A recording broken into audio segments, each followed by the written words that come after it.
को देखने के लिए हमारे चैनल को सब्सक्राइब करें, लाइक करें और अपने दोस्तों में शेयर करें। बेल आइकन को दबाना न भूलें, जिससे हमारी लेटेस्ट खबर सबसे पहले आप तक पहुंचे।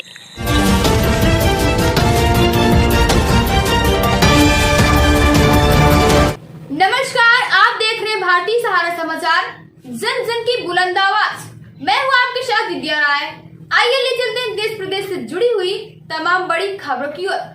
अपना दल यस के मुगराबाद शाहपुर विधानसभा क्षेत्र के नेता जयप्रकाश दुबे ने भारतीय सहारा से बातचीत के दौरान कहा कि आगामी 2022 के विधानसभा चुनाव में अपना दल को सम्मानित भागीदारी मिलना चाहिए। उत्तर प्रदेश जनपद जौनपुर के मुगराबाद शाहपुर विधानसभा क्षेत्र के अपना दल यस के नेता जेपी दुबे अपने आवास सरायबीघा में प्रेस से बातचीत के दौरान कहा कि अपना दल पार्टी की मजबूती के लिए मैं कार्य करता रहूंगा।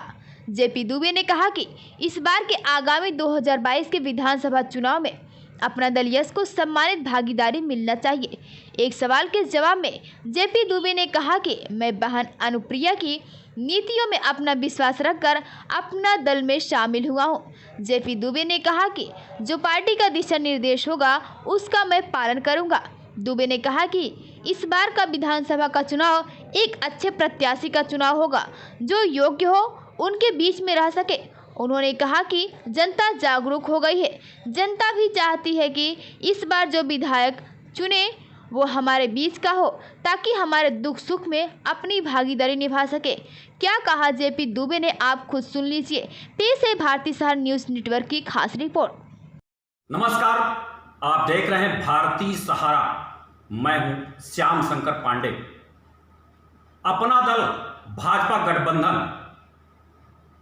की सदस्यता ग्रहण करने वाले जयप्रकाश दुबे हमारे बीच में उपस्थित हैं। आइए आपसे बात करते हैं आगामी 2022 को लेकर के आपकी क्या तैयारी है। आइए बात करते हैं जयप्रकाश दुबे जी से। गठबंधन भाजपा के साथ जो आपका गठबंधन मोदी सरकार के साथ हुआ है, अपना दल गठबंधन में, आप भाजपा गठबंधन में शामिल हुए। अपना दल में शामिल होने के बाद क्या अगली रणनीति आपकी है विधानसभा चुनाव 2022 को लेकर के?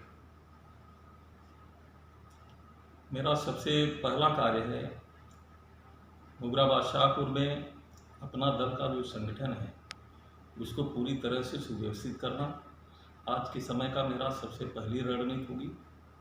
क्योंकि विगत लगभग कई वर्षों से अपना दल के मेंबर यहाँ पर चुनाव नहीं लड़े थे, गठबंधन के रूप में लड़े। ऐसे में जो संगठन है उसमें थोड़ी सी कमजोरी है। उसका जो संगठनात्मक ढांचा है वो निचले स्तर तक अभी नहीं कंप्लीट हो पाया है। तभी हम लोगों की पूरी तरह से रणनीति है कि जो संगठनात्मक ढांचा है बूथ स्तर तक, इसे हमें मजबूती से एक तरह से फिर से पुनर्गठित करना है और मजबूती से खड़ा करना है। अभी मेरा यही उद्देश्य है। अगर हम 2022 विधानसभा चुनाव की बात करते हैं तो तमाम प्रत्याशी अभी से ताल ठोक रहे हैं, अपने अपने जीत का दावा कर रहे हैं। उसमें क्या तैयारी आपकी है?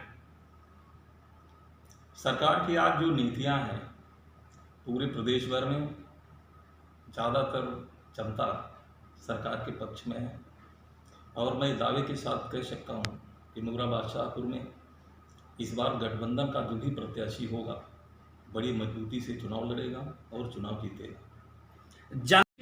आप मलनी उप विधानसभा चुनाव लड़ भी चुके हैं, पूर्व प्रत्याशी आप रह चुके हैं विधायक पद के, तो क्या जनता विश्वास करे कि आगामी आने वाला 2022 का चुनाव मुगराबाद शाहपुर विधानसभा से आप चुनाव लड़ेंगे? मैं बहन अनुप्रिया की नीतियों में विश्वास रख के अपना दल को ज्वाइन किया हूँ और चाहता हूँ कि आने वाले समय में अपना दल की नीतियों के साथ चल करके ही पार्टी की सेवा करूँ।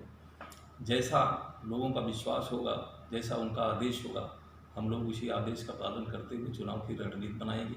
अभी चुनाव काफ़ी दूर है, हम लोग अपने संगठन पे काम कर रहे हैं और उसी पे ध्यान दिए हुए हैं। यदि अगर बात कर लेते हैं जेपी दुबे जी आगामी विधानसभा चुनाव के अपना दल के प्रत्याशी हो गए, मान के चल रहे हैं उदाहरण के तौर पर, तो क्षेत्र की जनता के बीच में एजेंडा क्या होगा? मुगराबाद शाहपुर विधानसभा शिक्षा के क्षेत्र में काफ़ी आगे है। आप देख रहे होंगे मुगरा ब्लॉक में जितने सीबीएसई कॉलेज हैं उतना शायद किसी ब्लॉक में हो। तो जनता यहाँ की बहुत जागरूक है। इस बार का चुनाव एक अच्छे प्रत्याशी का चुनाव होगा जो कि योग्य हो, उनके बीच में रह सके। बम्बई, दिल्ली, अहमदाबाद के प्रत्याशी को नहीं जिताने जा रही जनता, यहाँ के लोकल प्रत्याशी को ही इस बार जनता जिताएगी। अभी पिछले चुनाव में आपने देखा कि जो विधायक जीते हुए हैं बीएसपी से, आज क्षेत्र से पूरी तरह से गायब हैं। तो इस बार की जनता, ये उनका पहला एजेंडा होगा कि मुगरा विधानसभा क्षेत्र के निवासी को ही अपना विधायक बनाने जा रही है, ये निश्चित है। सबकी नज़र और भारतीय सारों से बात करने के लिए आपका बहुत बहुत धन्यवाद। धन्यवाद आप सभी।